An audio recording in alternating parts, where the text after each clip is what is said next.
Friends, ಎಲ್ಲರಿಗೂ ನಮಸ್ಕಾರ. ಚಿನ್ನದ ಮನಸ್ಸು ಚಾನೆಲ್ಗೆ ಸ್ವಾಗತ. ಬನ್ನಿ, ಇವತ್ತಿನ ರೆಸಿಪಿಯಲ್ಲಿ ಮಕ್ಕಳಿಗೆ ತುಂಬಾ ಇಷ್ಟ ಆದಂಥ ಪಾಸ್ತಾ ರೆಸಿಪಿನ ತೋರಿಸ್ತಾ ಇದ್ದೀನಿ. ಯಾವುದೇ ಸಾಸ್ ಬಳಸದೆ, ಕಾರ್ನ್ ಫ್ಲೋರ್ ಬಳಸದೆ, ಈಸಿಯಾಗಿ ಕ್ವಿಕ್ಕಾಗಿ ಮನೆಯಲ್ಲೇ ಇರುವ ಪದಾರ್ಥದಿಂದ ಈಸಿಯಾಗಿ ಹೆಲ್ತಿಯಾಗಿ ಪಾಸ್ತಾ ಮಾಡೋದು ಹೇಗೆ ಅಂತ ತೋರಿಸ್ತಾ ಇದ್ದೀನಿ. ಅದು ನೋಡೋಕ್ಕನ್ನ ಮುಂಚೆ ಯಾರ ನನ್ನ ಚಾನಲ್ ಸಬ್ಸ್ಕ್ರೈಬ್ ಮಾಡದೆ ನೋಡ್ತಾ ಇದ್ದೀರಾ ಅವರೆಲ್ಲರೂ ದಯವಿಟ್ಟು ಚಾನಲನ್ನು ಸಬ್ಸ್ಕ್ರೈಬ್ ಮಾಡ್ಕೊಳ್ಳಿ. ಮೊದಲಿಗೆ ಒಲೆ ಮೇಲೆ ಒಂದು ಕಡಾಯಿ ಅಥವಾ ಒಂದು ಪಾತ್ರೆ ಇಟ್ಕೊಂಡು ಅದಕ್ಕೆ 2-3 ಗ್ಲಾಸಷ್ಟು ನೀರನ್ನು ಹಾಕ್ಕೊಳ್ಳಿ. ನೀರು ಬಿಸಿಯಾದ ನಂತರ ನಾನಿಲ್ಲಿ 2 ಕಪ್ಪು ಪಾಸ್ತಾನ ತೊಗೊತಾ ಇದ್ದೀನಿ. 2 ಕಪ್ಪು ಪಾಸ್ತಾನ ಹಾಕಿ ಇದಕ್ಕೆ ಒಂದು ಅರ್ಧ ಸ್ಪೂನಷ್ಟು ಉಪ್ಪನ್ನು ಹಾಕ್ಕೊಳ್ಳೋಣ. ಉಪ್ಪು ಹಾಕ್ಕೊಳ್ಳೋದ್ರಿಂದ ಬೇಗನೆ ಬೇಯುತ್ತೆ. ಇದು ಚೆನ್ನಾಗಿ ಬೇಯೋ ಒಳಗಡೆ ಇದಕ್ಕೆ ಒಂದು ಸಿಂಪಲ್ಲಾಗಿ ಮಸಾಲನ ಪ್ರಿಪೇರ್ ಮಾಡ್ಕೊಳ್ಳೋಣ. ಅದಕ್ಕೆ ಮೊದಲಿಗೆ ಒಂದು ಮಿಕ್ಸಿ ಜಾರನ್ನು ತೊಗೊಂಡು ಒಂದು 4-5 ಒಣಮೆಣಸಿನ್ಕಾಯಿ, ಹಾಗೆ 1 ಸ್ಪೂನ್ ಶುಗರು, ಮೀಡಿಯಮ್ ಸೈಜು 2 ಟೊಮೊಟೊನ ದಪ್ಪದಾಗಿ ಕಟ್ ಮಾಡಿಕೊಂಡು ಅದನ್ನು ಸಹ ಹಾಕ್ಕೊಂಡು ಚೆನ್ನಾಗಿ ನೈಸಾಗಿ ಗ್ರೈಂಡ್ ಮಾಡ್ಕೊಳ್ಳೋಣ. ನೋಡಿ, ಈ ಥರ ಗ್ರೈಂಡ್ ಮಾಡಿಕೊಂಡು ಸೈಡಿಗೆ ಎತ್ತಿಟ್ಕೊಳ್ಳೋಣ. ಈಗ ಪಾಸ್ತಾ ಎಲ್ಲ ಚೆನ್ನಾಗಿ ಬೆಂದಿದೆ ಅಂತ ಒಂದು ಸಲ ಟೆಸ್ಟ್ ಮಾಡೋಣ.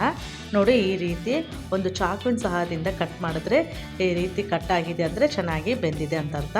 ಈಗ ಇದನ್ನು ಸೋಸ್ಕೊಳ್ಳೋಣ. ಒಂದು ಸ್ಟ್ರೈನರನ್ನು ತೊಗೊಂಡು ಚೆನ್ನಾಗಿ ಇದನ್ನು ಸೋಸ್ಕೊಳ್ಳೋಣ. ಇದನ್ನೆಲ್ಲ ಚೆನ್ನಾಗಿ ಸೋಸ್ಕೊಂಡ್ಮೇಲೆ ಈಗ 1 ಗ್ಲಾಸ್ ತಣ್ಣನೆ ನೀರನ್ನು ಹಾಕ್ಕೊಳ್ಳೋಣ. ತಣ್ಣನೆ ನೀರು ಹಾಕ್ಕೊಳ್ಳೋದ್ರಿಂದ ಒಂದಕ್ಕೊಂದು ಪಾಸ್ತಾಗಳು ಅಂಟ್ಕೊಳ್ದೆ ಹಾಗೆ ಇರುತ್ತೆ. ನೋಡಿ, ಈ ರೀತಿ ಚೆನ್ನಾಗಿ ಉದುರಾಗಿರುತ್ತೆ. ಈಗ ಇದನ್ನು ಸೈಡಿಗೆ ಇಟ್ಕೊಂಡು ಒಲೆ ಮೇಲೆ ಅದೇ ಕಡಾಯಿ ಇಟ್ಕೊಂಡು ಅದಕ್ಕೆ 2 ಸ್ಪೂನು ಎಣ್ಣೆಯನ್ನು ಹಾಕ್ಕೊಂಡು ಎಣ್ಣೆ ಬಿಸಿಯಾದ ನಂತರ ಸಣ್ಣಗೆ ಹೆಚ್ಚಿದಂತಹ ಬೆಳ್ಳುಳ್ಳಿಯನ್ನು ಹಾಕ್ಕೊತಾ ಇದ್ದೀನಿ. ನಂತರ ಸಣ್ಣಗೆ ಹೆಚ್ಚಿದಂತಹ ಹಸಿಮೆಣಸಿನ್ಕಾಯಿ, ಹಾಗೆ ಸಣ್ಣಗೆ ಹೆಚ್ಚಿದಂತಹ ಕ್ಯಾರೆಟು. ಫ್ರೆಂಡ್ಸ್, ನೀವು ಬೇಕಿದ್ರೆ ಇನ್ನು ಯಾವುದೇ ವೆಜಿಟೇಬಲ್ಸ್ ಆದರೂ ಹಾಕ್ಕೋಬೋದು. ಬಟಾಣಿ, ಇನ್ನು ಬೇಕಾದನ್ನು ಹಾಕ್ಕೋಬೋದು. ಈಗ ಸಣ್ಣಗೆ ಹೆಚ್ಚಿದಂತಹ ಆನಿಯನ್ನ ಹಾಕ್ಕೊತಾ ಇದ್ದೀನಿ. ಆನಿಯನ್ನು, ಕ್ಯಾರೆಟನ್ನು ಹಸಿ ವಾಸನೆ ಹೋಗೋವರೆಗೂ ಆಯಿಲಲ್ಲಿ ಚೆನ್ನಾಗಿ ಫ್ರೈ ಮಾಡ್ಕೊಳ್ಳೋಣ. ಈಗ ಇದಕ್ಕೆ ಸಣ್ಣಗೆ ಹೆಚ್ಚಿದಂತಹ ಟೊಮೊಟೊನ ಇದನ್ನು ಸಹ ಹಾಕಿ ಟೊಮೊಟೊ ಎಲ್ಲ ಸಾಫ್ಟ್ ಆಗೋವರೆಗೂ ಲಿಡ್ಡನ್ನು ಕ್ಲೋಸ್ ಮಾಡಿ ಮೀಡಿಯಮ್ ಫ್ಲೇಮಲ್ಲಿ 2-3 ನಿಮಿಷ ಚೆನ್ನಾಗಿ ಬೇಯಿಸ್ಕೊಳ್ಳೋಣ. ನೋಡಿ, ಈಗ ಲಿಡ್ಡನ್ನು ಓಪನ್ ಮಾಡಿ ನೋಡಿದರೆ ಚೆನ್ನಾಗಿ ಎಲ್ಲ ಸಾಫ್ಟಾಗಿ ಬೆಂದಿದೆ. ಈಗ ನಾವು ಮಸಾಲ ಪ್ರಿಪೇರ್ ಮಾಡ್ಕೊಂಡಿದ್ವಲ್ಲ, ಈಗ ಆ ಮಸಾಲಾನ ಹಾಕ್ಕೊಂಡ್ಮೇಲೆ ನಂತರ ಅದಕ್ಕೆ ಅರ್ಧ ಟೀ ಸ್ಪೂನಷ್ಟು ಅರಿಶಿನ, 1 ಸ್ಪೂನಷ್ಟು ಧನಿಯಾ ಪೌಡರ್, ಹಾಗೆ ಅರ್ಧ ಸ್ಪೂನಷ್ಟು ಜೀರಾ ಪೌಡರ್, ಈಗ ಪಾಸ್ತಾ ಮಸಾಲ, ನೀವು ಯಾವುದೇ ರೀತಿಯ ಪಾಸ್ತಾ ಮಸಾಲ ತೊಗೋಬೋದು. ಈಗ ಪಾಸ್ತಾ ಮಸಾಲವನ್ನು ಹಾಕಿ ಚೆನ್ನಾಗಿ ಒಂದು ಸಲ ಮಿಕ್ಸ್ ಮಾಡ್ಕೊಳ್ಳೋಣ. ಈ ರೀತಿ ಚೆನ್ನಾಗಿ ಮಿಕ್ಸ್ ಮಾಡ್ಕೊಂಡ್ಮೇಲೆ ಸೈಡಿಗೆಲ್ಲ ಎಣ್ಣೆ ಬಿಟ್ಕೊಂಡು ಬರಬೇಕು. ಅಲ್ಲಿವರೆಗೂ ಮೀಡಿಯಮ್ ಫ್ಲೇಮಲ್ಲಿ ಇಟ್ಕೊಂಡು ಮಸಾಲನ ಬೇಯಿಸ್ಕೋಬೇಕು.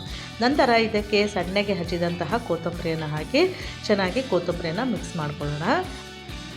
ಫ್ರೆಂಡ್ಸ್, ಯಾರ್ಯಾರು ನನ್ನ ಚಾನಲ್ ಸಬ್ಸ್ಕ್ರೈಬ್ ಮಾಡದೆ ನೋಡ್ತಾ ಇದ್ದೀರಾ ಅವರೆಲ್ಲರೂ ದಯವಿಟ್ಟು ನನ್ನ ಚಾನಲನ್ನು ಸಬ್ಸ್ಕ್ರೈಬ್ ಮಾಡ್ಕೊಳ್ಳಿ. ಈಗ ಸೈಡಿಗೆಲ್ಲ ಎಣ್ಣೆ ಬಿಟ್ಕೊಂಡಿದ್ದಲ್ಲ, ಈಗ ಸೈಡಿಗೆ ಎತ್ತಿಟ್ಕೊಂಡಿರುವ ಎಲ್ಲ ಪಾಸ್ತಾವನ್ನು ಇದಕ್ಕೆ ಹಾಕಿ ಚೆನ್ನಾಗಿ ಒಂದು ಸಲ ಮಿಕ್ಸ್ ಮಾಡ್ಕೊಳ್ಳೋಣ. ಮಕ್ಕಳಿಗೆ ಈ ರೀತಿ ಮನೆಯಲ್ಲಿರುವ ಪದಾರ್ಥದಿಂದ ಮಾಡಿಕೊಟ್ರೆ ಆರೋಗ್ಯಕ್ಕೂ ಸಹ ತುಂಬಾ ಒಳ್ಳೆಯದು. ನೋಡಿ, ಈ ರೀತಿ ಚೆನ್ನಾಗಿ ಪಾಸ್ತಾನ ಎಲ್ಲ ಹಾಕಿ ಮಿಕ್ಸ್ ಮಾಡಿಕೊಂಡು ನಂತರ ಲಿಡ್ಡನ್ನು ಕ್ಲೋಸ್ ಮಾಡಿ ಮೀಡಿಯಮ್ ಫ್ಲೇಮಲ್ಲೇ ಇದನ್ನು ಬಿಸಿ ಮಾಡ್ಕೊಳ್ಳೋಣ. ನೋಡಿ, 2-3 ನಿಮಿಷ ಆದಮೇಲೆ ಪಾಸ್ತಾ ಚೆನ್ನಾಗಿ ಜ್ಯೂಸಿಯಾಗಿ ಎಷ್ಟು ಚೆನ್ನಾಗಿ ಬಂದಿದೆ ಅಂತ. ಈಗ ಇದನ್ನು ಒಂದು ತಟ್ಟೆಗೆ ಸರ್ವ್ ಮಾಡಿಕೊಂಡ್ರೆ ರೆಡಿ ಆಯಿತು ಬಿಸಿ ಬಿಸಿಯಾದಂತಹ ಪಾಸ್ತಾ.